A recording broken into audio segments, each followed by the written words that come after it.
நிரஞ்சன் நேயர்களுக்கு வணக்கம். நான் உங்கள் நிரஞ்சன். இன்னைக்கு இந்த முட்டையை வச்சு ஒரு விஷயம் பார்க்க போறோம். ஆமாங்க, இந்த முட்டையை வச்சு ஒரு மிகப்பெரிய அரசியல் நடந்துகிட்டு இருக்கு. அதுவும் குழந்தைகள் கிட்ட. விரிவா பார்க்கலாமா?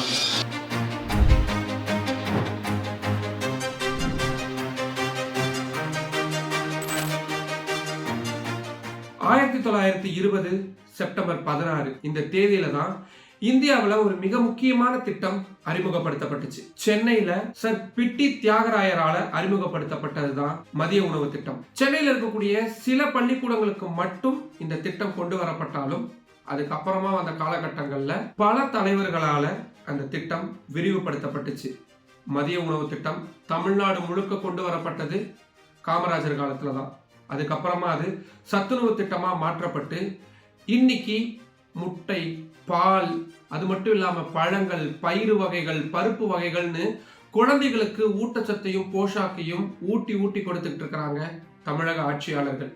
அதுல அதிமுகவாகட்டும் திமுகவாகட்டும் எந்த ஆட்சியாளர்களாக இருந்தாலும் அதுல எந்த கையும் வைக்க மாட்டாங்க. இன்னும் சொல்ல போனா இதோட தரத்தை உயர்த்தணும் தான் அவங்க முயற்சி பண்ணுவாங்க. இதுக்கு மிக முக்கியமான காரணம் இந்த திட்டத்துக்கான அடிப்படையான தேவை அப்படின்றத நம்ம புரிஞ்சுக்க வேண்டியதா இருக்கு. ஒருவேளை சோறு போட்டாவது இந்த குழந்தைகள் பள்ளிக்கூடங்களுக்கு வரமாட்டாங்களா அப்படின்ற கேள்வியில தான் இந்த திட்டம் பிறந்தது. அதுக்கப்புறமா இந்த குழந்தைகளுக்கு ஊட்டச்சத்தை கொடுத்தாதான் எதிர்கால சந்ததி நல்லா இருக்கும் அப்படின்ற எதிர்கால கனவோட இந்த திட்டம் மிக விரிவா பயன்படுத்தப்பட்டுச்சு.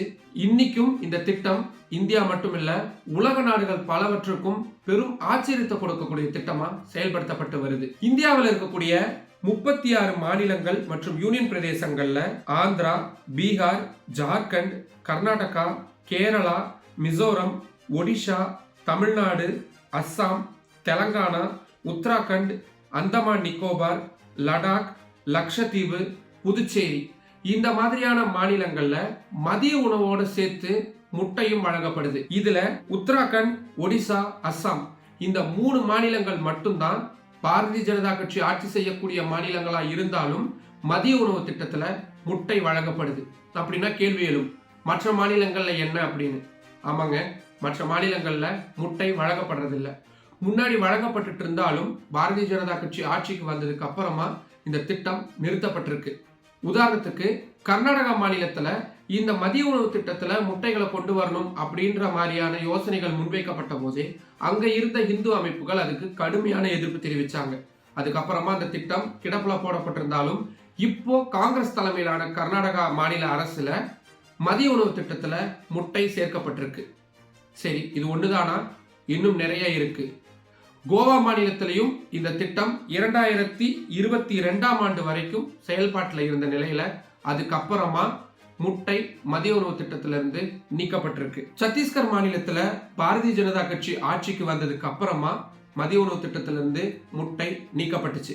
மத்திய பிரதேச மாநிலம் தான் ரொம்ப ரொம்ப முக்கியமா இதுல பார்க்க வேண்டியதா இருக்கு. 2018ஆம் ஆண்டுலேயே அப்போதைய காங்கிரஸ் தலைமையிலான கமல்நாத் முதல்வராயிருந்த மாநில அரசு மதிய உணவு திட்டத்துல முட்டையை கொண்டு வராங்க. இப்போ மத்திய விவசாயத்துறை அமைச்சரா இருக்கக்கூடிய அப்போ மத்திய பிரதேச மாநிலத்துடைய முன்னாள் முதல்வராக இருந்த சிவராஜ் சிங் சௌஹான் சட்டமன்றத்திலேயே இதுக்கு கடுமையான எதிர்ப்பு தெரிவிச்சிருந்தாரு. மிக முக்கியமா அவர் சொன்ன வார்த்தைகள், அங்கன்வாடி மையம் ஆகட்டும், பள்ளிகள் ஆகட்டும், இங்க முட்டைகளை நாங்க அனுமதிக்க முடியாது. வேணும்னா அவங்க வீடுகள்ல அவங்க வச்சு சமைச்சு சாப்பிட்டுக்கலாமே தவிர பொது இடங்கள்ல அதுவும் பள்ளிக்கூடங்கள்ல எங்களால் அனுமதிக்கவே முடியாதுன்னு திட்டவட்டமான மறுப்பு தெரிவிச்சிருந்தார். அதைவிட மிக முக்கியமான விஷயம், மத்திய பிரதேசத்துடைய அப்போதைய சட்டமன்ற எதிர்கட்சி தலைவராக இருந்த பாரதிய ஜனதா கட்சியை சேர்ந்த கோபால் பார்கவா சொன்ன வார்த்தைகள் தான். சின்ன குழந்தைங்களுக்கு முட்டை மாதிரியான அசைவங்களை கொடுக்கும் பொழுது அவங்க வளர்ந்து பெரியவங்களானாங்கன்னா மனித கறியை சாப்பிடக்கூடியவங்களா மாறிடுவாங்க அப்படின்ற அதிர்ச்சியான ஒரு ஸ்டேட்மெண்ட்டை அவரு கொடுத்திருந்தார். அதோடைய நீட்சியா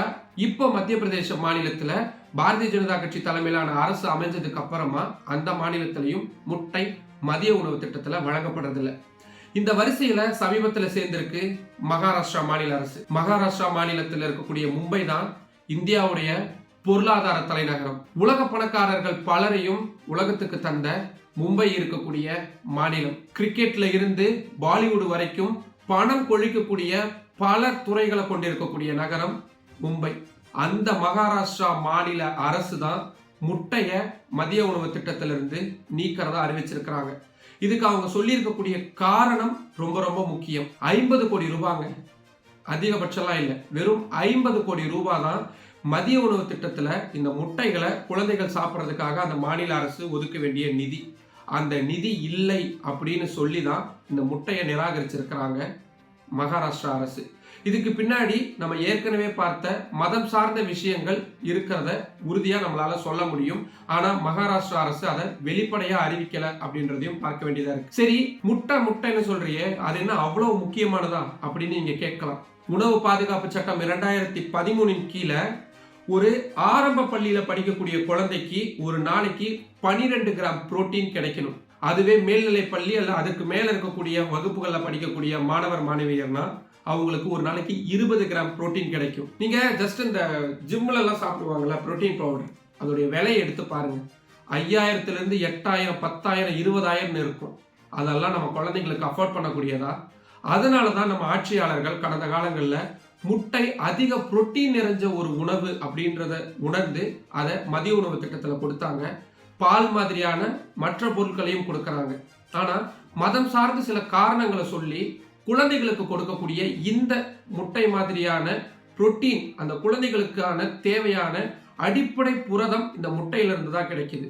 அதை இந்த மாதிரியான அரசியல் காரணங்களுக்காக தடுத்து நிறுத்தணுமா? ஏன் நிதி ஆயோக் கொடுத்திருக்கக்கூடிய அறிக்கையின்படி மகாராஷ்டிரா மாநிலத்தில் மட்டும் 35% குழந்தைகள் 5 வயதுக்கு கீழே இருக்கக்கூடிய 35% குழந்தைகள் மால் நியூட்ரிஷன் சொல்லப்படக்கூடிய ஊட்டச்சத்து குறைபாடு கொண்டவங்களா இருக்கிறாங்க அப்படின்னு கண்டறிஞ்சிருக்கிறாங்க. கடந்த 2015ஆம் ஆண்டிலிருந்து அந்த மாநிலத்துல இதுதான் நிலைமை. அப்படி இருக்கக்கூடிய சூழல்ல ரொம்ப எளிமையான முறையில கிடைக்கக்கூடிய இந்த ஒரு வாய்ப்பை இப்படி குழந்தைகள் தட்டிலிருந்து தட்டி பறிக்கிறது எந்த வகையில நியாயம்? இதை அடுத்த கட்டத்துக்கு கொண்டு போகணும், இன்னும் இந்த குழந்தைகளை அதிக அளவுல சத்து மிக்கவங்களா மாற்றணும் அப்படின்றதுதான் அனைத்து அரசுகளுமே செய்ய வேண்டியது. உலக சுகாதார நிறுவனம் தொடங்கி பல அமைப்புகள் இப்பவும் இந்தியாவில் இருக்கக்கூடிய குழந்தைகள்ல பெரும்பாலானவங்க ஊட்டச்சத்து குறைபாடு கொண்டவங்களா இருக்கிறாங்க. ஊட்டச்சத்து குறைபாடு அதிகம் இருக்கக்கூடிய குழந்தைகள் பட்டியல்ல இந்தியா எப்பவுமே அந்த முதல் சில இடங்கள்லயே இருக்கிறாங்க அப்படின்றதையும் சுட்டி காட்டுறத நம்மளால பார்க்க முடியுது. இப்படியான சூழல்ல ஒரு உணவு அரசியல் அப்படின்றத பள்ளி குழந்தைகள்கிட்ட தான் காட்டணுமா? அதுவும் சின்ன வயசுல குழந்தைகள் முட்டை மாதிரியான அசைவ பொருட்களை சாப்பிட்டா அவங்க எதிர்காலத்துல மனித கறியை சாப்பிட்றவங்களா மாறிடுவாங்கன்னு சொல்றதெல்லாம் என்ன மாதிரியான ஸ்டேட்மெண்ட்? குழந்தைகளுக்கு ஏதுங்க அசைவம் சைவம்? குழந்தைங்களுக்கு ஏதுங்க இந்த மாதிரியான உள்நோக்கம் இருக்கக்கூடிய விஷயங்கள்லாம் தெரியும்? பள்ளி குழந்தைகள் கிட்ட இப்படி அசைவம் சாப்பிட்றவங்க சைவம் சாப்பிட்றவங்கன்ற மாதிரியான பாகுபாடை காட்டுறது எந்த வகையில நியாயமா இருக்கும்? முட்டை வேணாம் அப்படின்னு நீங்க சொல்லலாம், ஆனா அதை தேவைப்படக்கூடிய குழந்தைகளோட தட்டுல இருந்து பறிக்கிறது எந்த வகையில நியாயமா இருக்கும்? ஏன் மாற்றுக்கு பருப்பு இல்லையா, மற்ற பொருட்கள் இல்லையா நீங்க கேட்கலாம். ஆனா அதோடைய விலை, ஒரு முட்டையோட விலையையும் ஒரு பருப்புடைய விலையையும் அது கொடுக்கக்கூடிய குவான்டிட்டி, இந்த மாதிரியான எத்தனையோ விஷயங்களை இதுக்கு நம்ம பின்னாடி அனலைஸ் பண்ணி பார்க்க வேண்டியதா இருக்கு. இந்த வீடியோ பார்த்துட்டு இருக்கக்கூடிய நிறைய பேருக்கு இது நிறைய கேள்விகளை எழுப்பி இருக்கும். இதுக்கான பதிலை நீங்க தான் சொல்லணும். என்னுடைய வேலை இருக்கக்கூடிய தரவுகளையும் தகவல்களையும் உங்க முன்னாடி கொடுக்கிறது. முடிவெடுக்க வேண்டியது மக்களாகிய நீங்கள். இந்த மாதிரியான அரசியல், அதுவும் இந்த முட்டையை வச்சு குழந்தைகள்கிட்ட நடத்தப்படக்கூடிய இந்த அரசியலை நீங்க எப்படி பாக்குறீங்க? இது சரியா தவறா? நிச்சயமா இதுக்கு உங்ககிட்ட பதில் இருக்கும். அந்த பதிலை நான் தெரிஞ்சுக்கணும்னு நினைக்கிறேன். அதை கீழே கமெண்ட் பாக்ஸ்ல தெரிவிங்க. மற்றும் ஒரு நிகழ்ச்சியில் சந்திக்கலாம்.